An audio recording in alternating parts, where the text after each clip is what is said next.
this past week, there was like one of the biggest, it was the biggest tech event of the year in Thailand, happening here in Bangkok.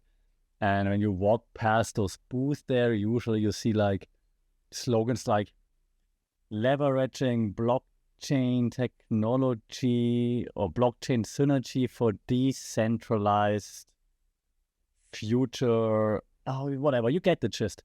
Or you're listening to keynotes that say like disrupting the B2B ecosystem, and I know you get lots of bad coffee, you get lots of tote bags. And at the end of the day, you realize that you've been immersed in like a completely different culture than where you usually spend your time at. Like a subculture with like its own language, even its own rituals, and well, its own powerful kind of myth. The strange thing is, for a conference about or an event about the future, very little about the future has actually been said.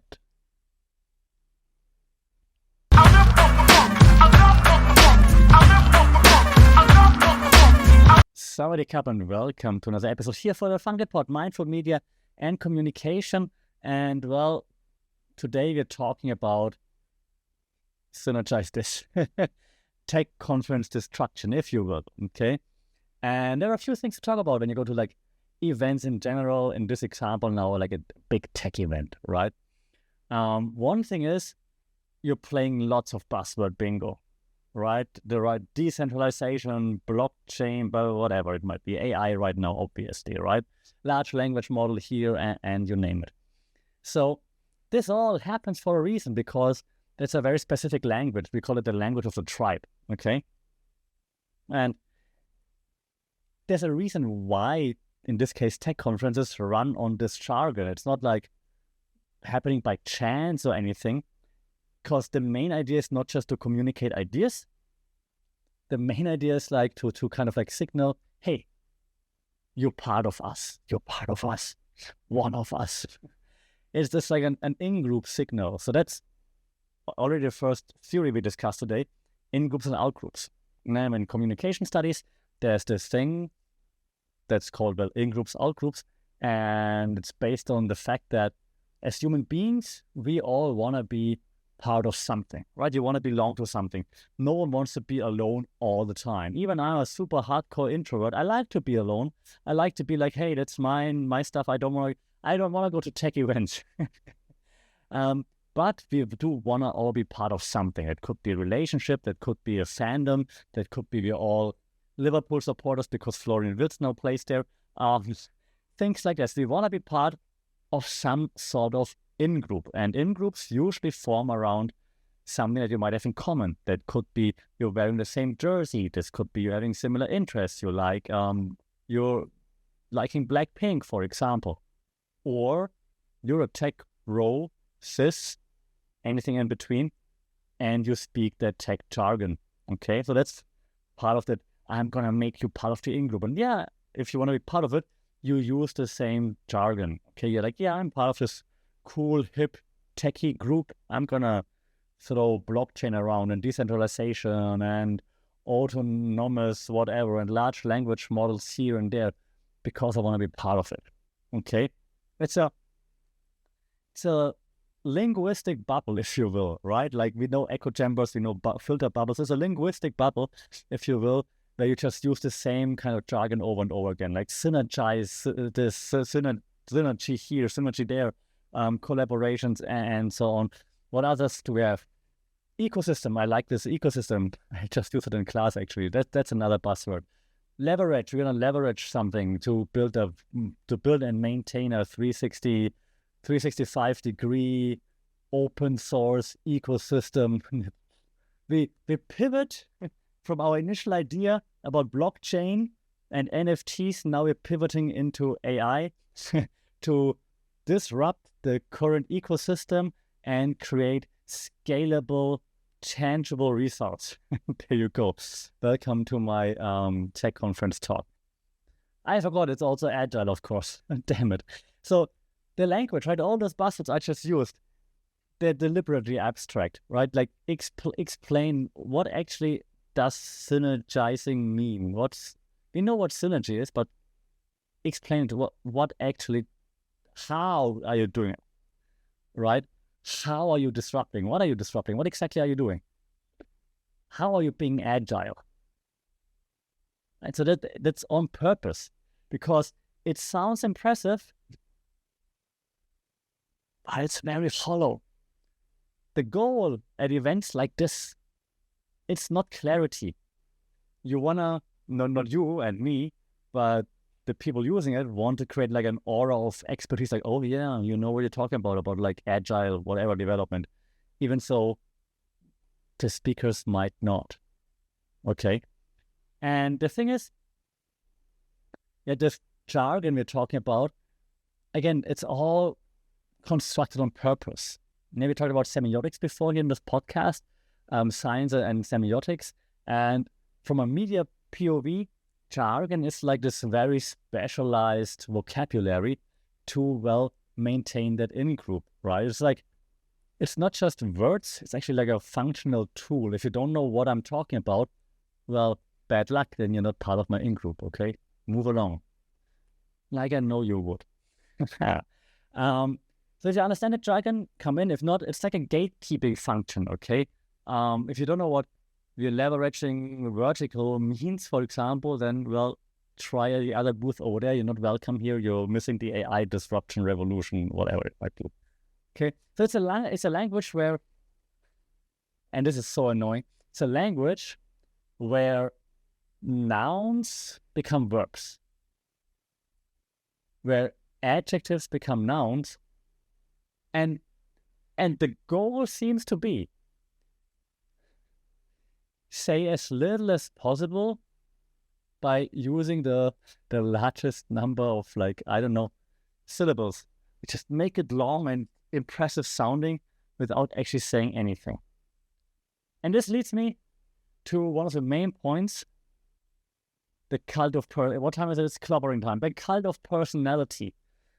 There was a WWE reference for those who know.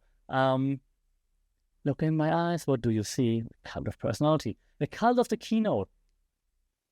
So much at tech conferences that claim to want to move towards decentralization and, like, you know, democracy in the internet, blah, blah, blah, whatever. It's so much about cult of personality and cult of the keynote. It's ridiculous. Oh my God, Gary Vee, speaking no shades to Gary Vee, just as an example, right? Because the keynote presentation is not a speech. It's a super high-end, choreographed theater performance. And what is the goal? The goal is not to educate you. The goal is not to help you. The goal is like to be like, look at me, look at how awesome I am, buy into my hype. That's what keynotes, especially at tech conferences, are about, and it's freaking annoying. If you look at like keynotes themselves, I don't even know where to start, because usually it's always the same. It's always the same. Oh my God, I'm so mad already. It's always the same. It's a minimalist setup on stage. Cool, because that's what we do in 2025, which is fine. Then it's like someone, and I dress the same way, unfortunately, but it's slacks, jeans, slacks, sneakers, basic t-shirt or hoodie, and then pacing up and down. And then the slides, one giant buzzword, or maybe like a cryptic image or something. It's actually anti-information. I'm not telling you anything new. Just gonna tell you what I think this word behind me. What can I associate with the word? It's an association game.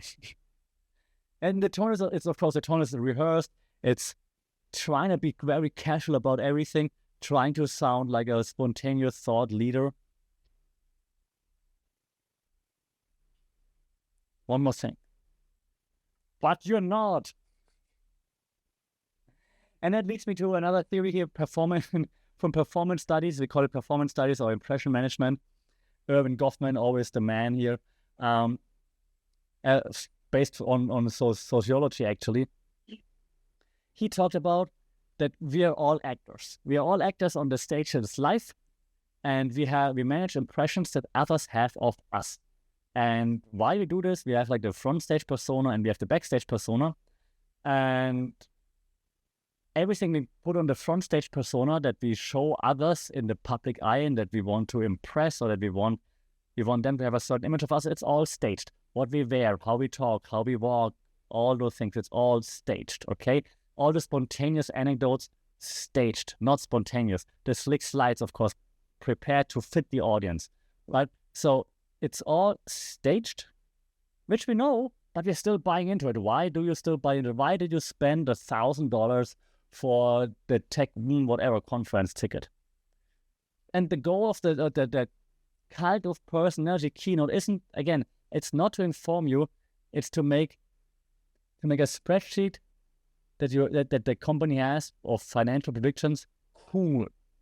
Make it like a sermon about it by like an motivational speaker that can bring this boring stuff on stage and make you go, wow, so cool. I want those sneakers too. This I'm not only gonna hate. Well, actually today I'm gonna hate a lot. But the next thing, right, that happens at like tech conferences all the time. Disruption. The myth of disruption. We disrupt everything.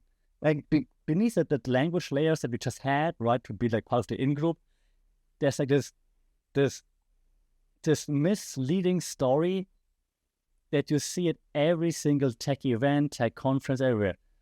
Disruption. We are disrupting everything today. The narrative is always the same, okay?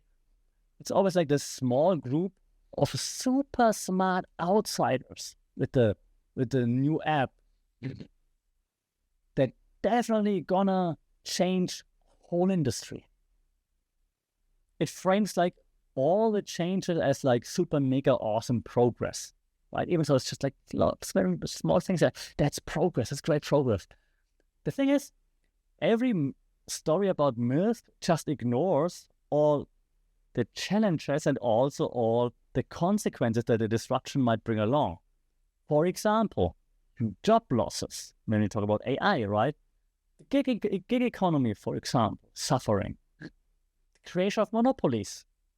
When someone disrupts, because it's cool, no one talks about those side effects. And yeah, that myth making is actually also a theory, and we discussed it in a previous episode about Hulk Hogan, if you remember that. So that myth making fits in there perfectly as well, because the person, or the company that disrupts, that disruptor, takes a simple idea, a new business, and attaches like random meaning to it. So your idea might work, it's nice, but you're attaching this grand meaning, like we're disrupting everything, all right? Trying to associate rebellion, freedom, progress, like the triumph of like something new to it. The new outperforms the old and gets rid of the old. So it frames commercial motives as something bigger, even though it's just commercial motive. We just want to make money, and that's fine as a business. It's so working with myth is super convenient, because it allows you to sound like a revolutionary, while your ultimate goal is just to become like the next rich person or the next big monopoly. And it's frustrating that those smart tech bros, girls, cis, all those people not seeing through it and rather buy into it, probably because they just want to be part of it. Oh, okay. Hey, that was me hating for 10 minutes on tech events. 15 minutes actually, while I'm checking. Events are great. Meetups are great. We need to talk to each other. That's important. But just buying into the hype for the sake of being part of whatever in-group you think is cool, isn't it, I think. Yeah, we've seen this too many times. We see it over and over again. Just trying to be part of something that's cool in the moment shouldn't affect the way you behave, the way you talk, and the way your values align. There must be better ways. There are better ways. And I think together as people in or aligned with the tech industry to some extent, even if you're in media communication, we're still aligned with the tech industry somehow because we're all like using AI and LLMs and whatnot. I think we should and we can do better. Let me know what you think. Let me know if I was too harsh now on tech events, on networking events and whatnot. Shout out in the comments or wherever you get your podcast, be it Apple, be it Spotify, wherever. Follow or also leave your comments, reach out with your feelings on FungetPod on all the socials. Until then, next time I will be more positive again because I'm a positive person. Until then, take care, stay safe. We talk soon. Bye.